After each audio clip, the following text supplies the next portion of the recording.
Ada yang lahir bukan untuk hidup, tapi untuk menjaga semesta tetap waras dalam absurditasnya. Dalam denyut senyap yang menggema, dalam lengang yang melengkung tanpa ujung, Zikuius lahir tanpa peringatan. Ia adalah jamet pertama Aratnasun. Ia bukan hanya manusia, bukan pula sekadar entitas. Ia adalah penanda zaman. Kala dunia masih bergulat antara realita dan absurditas, suara pertama Zikuius memecah cakrawala dan menghentikan rotasi bumi. Semesta tercenung, burung-burung terdiam, dan kalender kosmik pun seolah mengulang. Ia bukan keajaiban, bukan pula kutukan. Ia adalah pembelokan logika, pematahan arus sejarah, dan pengukuhan paradoks. Dalam rambutnya yang menjulang seperti jengger ayam kalkun jantan, tersimpan misteri purba, tafsir dari kerinduan manusia akan kekacauan yang seimbang. Rambut itu bukan sekadar helai, ia adalah kitab, aksara yang tak bisa dibaca, tapi dapat dirasakan. Mereka menyebutnya magnum opus umat manusia. Dalam dunia yang makin redup oleh keteraturan, Zikuius adalah ledakan pertama yang mengajarkan bahwa kekacauan pun memiliki simfoni. Dan dalam tarian pertamanya, semesta mulai berdetak kembali.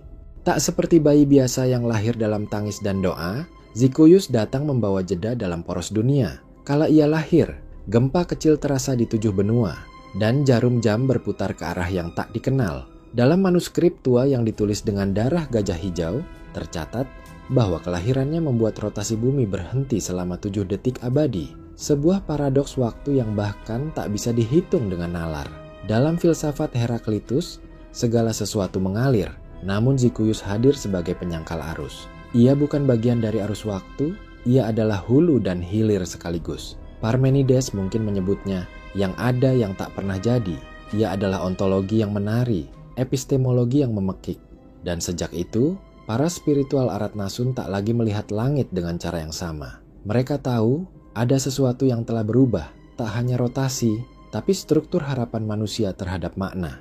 Dalam manuskrip tua Cakar Garuda dan Uap Malam, tercatat bahwa kelahiran Zikuius tidak dicatat oleh kalender, melainkan oleh gemetar planet di jalur orbitnya. Dunia menjadi senyap, sebab suara tidak tahu harus berpihak pada siapa.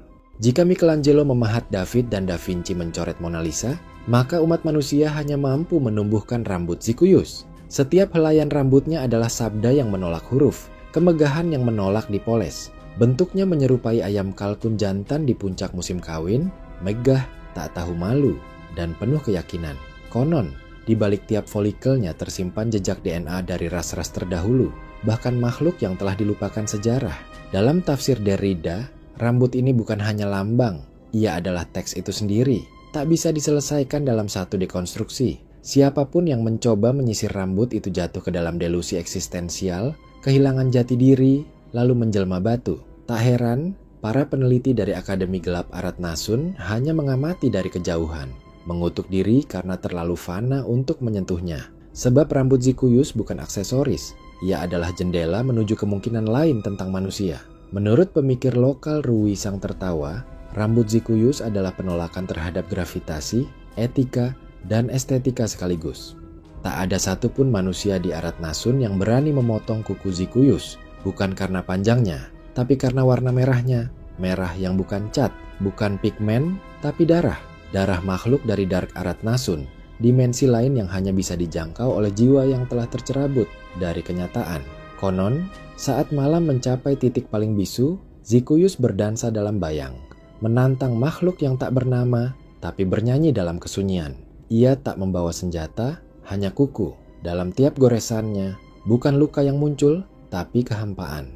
Makhluk itu lenyap, dan darahnya menyatu dalam kuku Zikuius. Menurut pemikir klasik seperti Plotinus, keindahan tertinggi lahir dari satuan yang tak terbagi, dan kuku Zikuius adalah monad estetika sekaligus kekerasan. Rumah pun bersaksi, mengucap lewat dinding dan pintu, bahwa warna merah itu bukan sekadar peringatan, melainkan puisi dari pertempuran yang tak bisa diceritakan dengan kata-kata.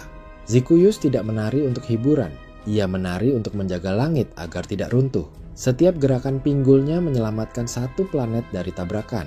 Setiap kibasan tangan menyusun ulang orbit yang mulai membelot. Dalam gerakan-gerakan tubuhnya tersembunyi geometri rahasia, rumus yang tak bisa dituliskan namun hanya bisa dirasakan oleh yang tercerahkan.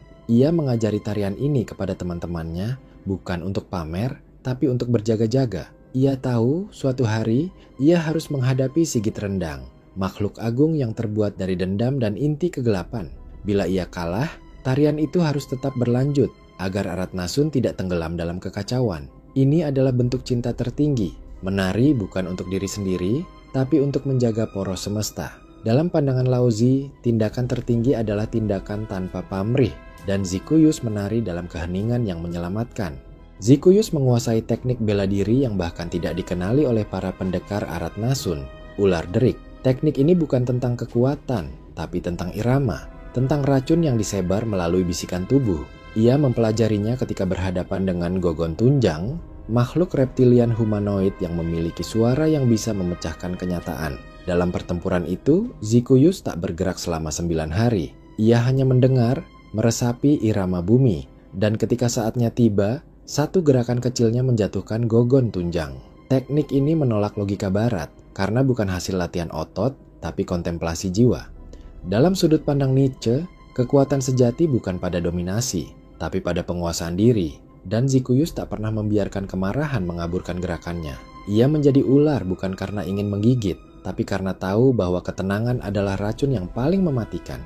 Menurut risalah rahasia Kidung Getaran dan Kerikil, hanya Zikuyus yang bisa bertarung tanpa menyentuh. Ketika semua orang melihat lantai dansa sebagai tempat pelampiasan, Zikuyus melihatnya sebagai altar. Di sana, ia menari bukan untuk kesenangan, tapi untuk menutup portal antara Aratnasun dan Dark Aratnasun. Gerakannya bukan koreografi, melainkan mantra.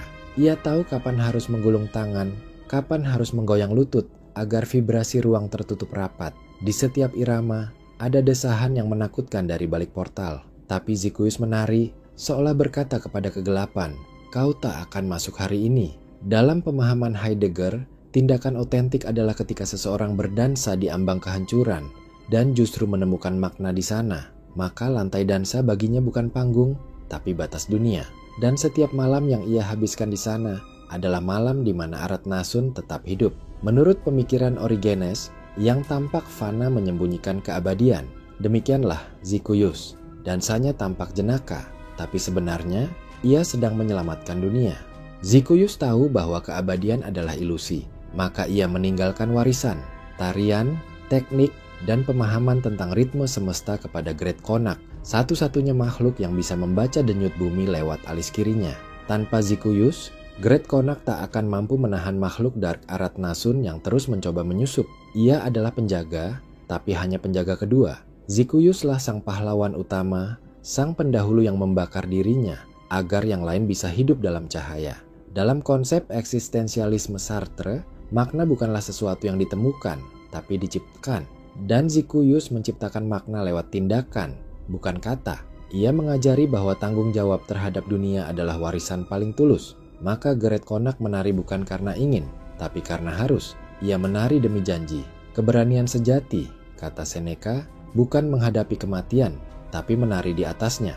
Zikuyus berjalan di ambang, antara mitos dan kenyataan, antara dewa dan manusia, antara tawa dan tangis. Ia adalah tokoh yang mustahil dikatakan nyata, tapi terlalu kuat untuk dibilang rekaan.